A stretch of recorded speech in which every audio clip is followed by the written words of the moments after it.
Pelatih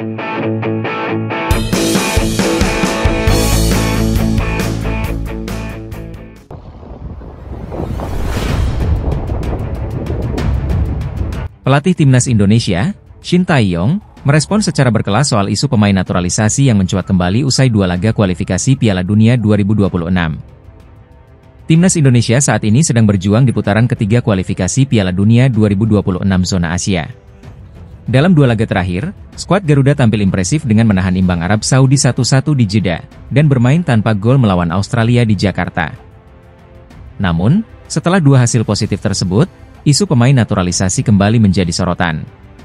PSSI diketahui terus melanjutkan proses naturalisasi, termasuk pemain-pemain keturunan dari Belanda seperti Mees Hilgers dan Eliano Reijnders yang diharapkan bisa memperkuat timnas pada laga melawan Bahrain dan Cina bulan Oktober mendatang. Menanggapi isu ini, Shin Tae-yong meminta publik untuk melihat situasi secara lebih luas. Menurutnya, upaya naturalisasi ini dapat meningkatkan kualitas timnas Indonesia dan membuka peluang lebih besar untuk lolos ke Piala Dunia. Tolong sekarang melihat dengan sudut pandang yang lebih besar, jangan yang kecil aja sekarang, ujar Shin Tae-yong dalam acara penghargaan Jebreyet Media, Kamis, 26 September 2024. Shin Tae-yong juga menambahkan, jika Indonesia berhasil lolos ke Piala Dunia, maka sepak bola Indonesia akan semakin berkembang dan mendapatkan apresiasi lebih besar, khususnya terhadap kepemimpinan Ketum PSSI, Erick Thohir. Proses naturalisasi di Timnas Indonesia masih terus berlanjut, dengan beberapa nama lain yang juga berpotensi bergabung, seperti Ula Romeni, Kevin Dix, dan Jairo Riedewald. Timnas Indonesia harus siap mental menghadapi tantangan baru saat bertandang ke Bahrain dalam laga ketiga Grup C kualifikasi Piala Dunia 2026 zona Asia. Ancaman kali ini bukan hanya dari lawan di lapangan, tetapi juga dari teror sinar laser yang bisa mengganggu fokus para pemain. Ketua Badan Tim Nasional, Sumarji, menyoroti ancaman ini dan menyebut tim pelatih sudah mempersiapkan langkah-langkah antisipasi. Menurutnya, teror sinar laser pernah terjadi saat Bahrain menjamu Jepang, dan kini dikhawatirkan bakal terulang saat Timnas Indonesia bermain di Bahrain National Stadium. Sumarji menyatakan pentingnya memperkuat mental para pemain untuk menghadapi situasi tidak sportif ini. Bahkan, Kedutaan Besar Indonesia di Bahrain sudah berkoordinasi dengan Federasi Sepak Bola Bahrain untuk mencegah terjadinya insiden serupa. Namun, jika teror sinar laser tetap terjadi, para pemain diingatkan untuk tetap fokus dan tidak panik. Laga melawan Bahrain pada 10 Oktober 2024 akan menjadi ujian berat bagi skuad Garuda, yang saat ini berada di posisi keempat klasemen Grup C. Mereka akan berusaha meraih kemenangan demi menjaga peluang lolos ke putaran final Piala Dunia 2026. Kabar terbaru dari Federasi Sepak Bola Dunia, FIFA. FIFA baru saja merevisi pencetak gol Timnas Indonesia dalam pertandingan melawan Arab Saudi di kualifikasi Piala Dunia 2026 zona Asia. Sebelumnya, gol Timnas Indonesia yang membawa hasil imbang 1-1 melawan Arab Saudi pada 6 September 2024, awalnya dinyatakan milik Ragnar Oratmangoen. Namun, FIFA telah menggantinya menjadi Sandy Walsh. Gol ini berawal dari aksi individu Ragnar di menit ke-19, sebelum bola mengenai tubuh Sandy dan masuk ke gawang Arab Saudi. Meski sempat menimbulkan perdebatan, baik Ragnar maupun Sandy tidak mempermasalahkan hal ini. Mereka berdua merayakan gol tersebut bersama-sama demi kepentingan Timnas Indonesia. Dengan hasil imbang ini, Indonesia kini mengoleksi 2 poin dan berada di peringkat keempat Grup C. Timnas Garuda akan bersiap menghadapi laga berikutnya melawan Bahrain pada 10 Oktober 2024 dan Cina pada 15 Oktober 2024. FIFA baru-baru ini mengungkapkan penurunan peringkat Australia usai ditahan imbang oleh Timnas Indonesia di putaran ketiga kualifikasi Piala Dunia 2026 zona Asia. Pada laga yang berlangsung September ini, skuad Garuda sukses menahan Australia dengan skor 0-0, setelah sebelumnya menahan imbang Arab Saudi 1-1.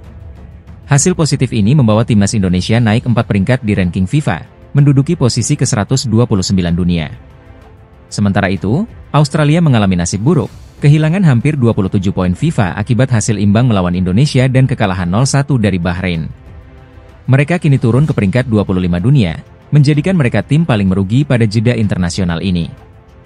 Menambah kejatuhan mereka, pelatih Australia, Graham Arnold, secara mengejutkan mundur dari posisinya setelah 2 hasil buruk ini. Australia kini menghadapi tantangan berat di laga selanjutnya, dengan menghadapi Cina dan Jepang pada Oktober mendatang. Timnas Indonesia resmi mendapat hadiah dari FIFA usai tampil impresif dalam 2 laga kualifikasi Piala Dunia 2026 zona Asia.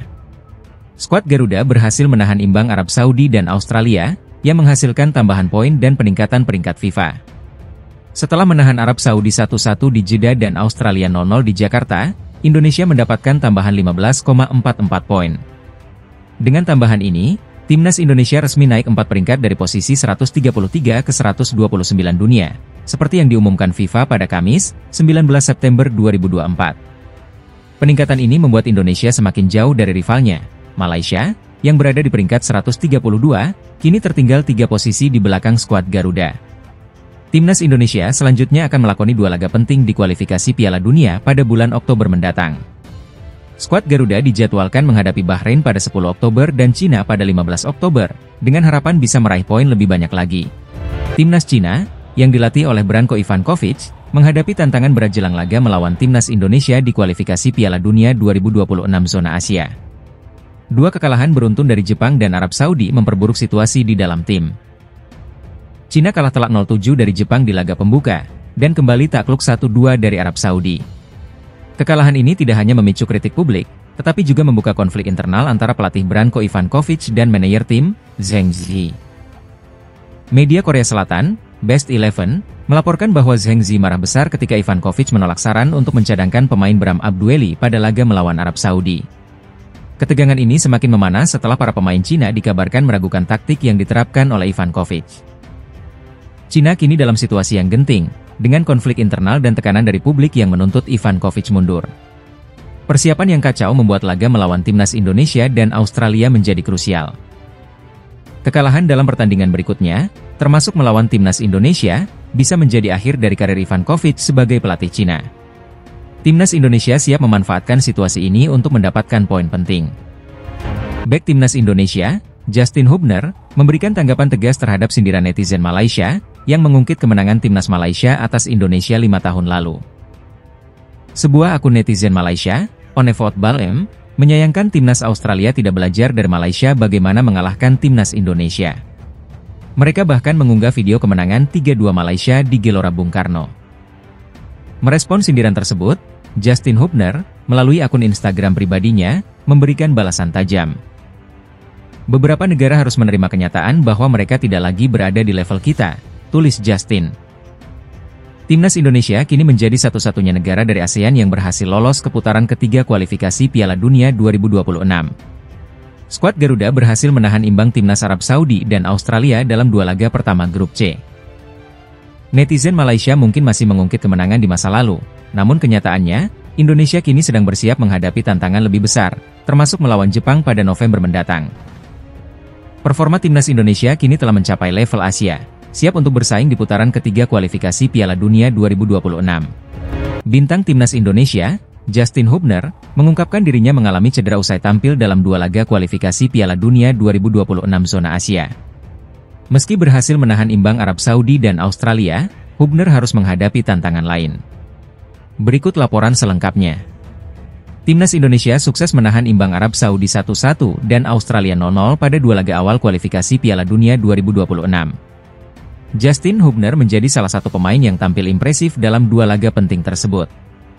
Namun, melalui unggahan Instagram pribadinya, Hubner mengungkapkan bahwa dirinya mengalami cedera setelah pertandingan melawan Australia. Dalam unggahannya, terlihat kaki Hubner menggunakan air chest ankle brace untuk mendukung pergelangan kakinya yang cedera. Saya mengalami sedikit cedera dari laga melawan Australia, tapi tidak terlalu parah. Meski cedera, Hubner menegaskan bahwa kondisinya baik-baik saja dan siap untuk pemulihan. Tak hanya Hubner, sebelumnya Sandy Walsh juga mengungkapkan bahwa dirinya mengalami cedera usai tampil di kualifikasi Piala Dunia. Hasil MRI saya baik, namun tetap membutuhkan waktu untuk pemulihan.